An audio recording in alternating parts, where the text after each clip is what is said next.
ជាមិនដឹងរូបភាពមួយបានលេចឲ្យខ្ញុំឃើញតែភ្នែកមិនចង់សម្លឹងមិនដែលខ្ញុំដកដង្ហើមចង់ផុតអញ្ចឹងឬមួយខ្ញុំមិនអាចដកទៅយកបាននៅឬណាគូក្បាក់ខ្ញុំឡប់សន្តិដូចអ្នកមកគ្រឿងស្រវឹងខ្ញុំដើរទៅរកទីខ្ពស់ពេលដែលលឺដំណឹងចំណុចស្នេហ៍ខ្ញុំខំសាងចិត្តពីឆ្នាំយ៉ាងប្រឹងមិនអ្នកដទៃឆោតពីបងត្រឹមពីថ្ងៃយ៉ាងជាមិនស្រីដែលបងស្រឡាញ់ដែលជឿជាខំមកតែពេលយើងនឹងអ្នកដទៃដែលធ្វើយើងមិនសុខและបងមិនភ័យប្រឆាំងគ្រួសារដើម្បីស្នេហាបងរំពឹងចិត្តអូនគ្មានអ្នកមិនតែចុងក្រោយនឹងព្រមបងចោលផ្សាយតែប្រភ្លេចកុំជឿអ្វីដែលបងបានឃើញថ្ងៃនេះក៏ហត់ទៅជាគុំស្ដាប់អ្វីដែលបងបានឮពេលនេះ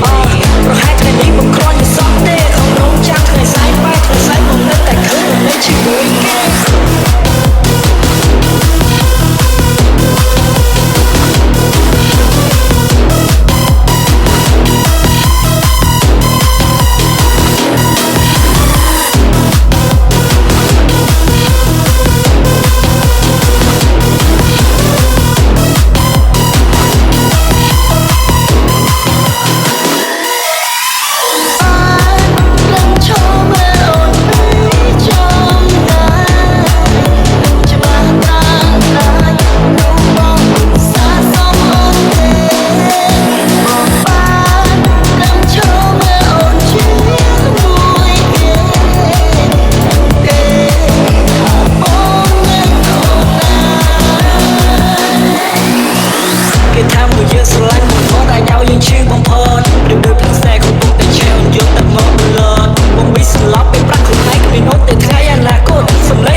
DJ Quinn and Private Team.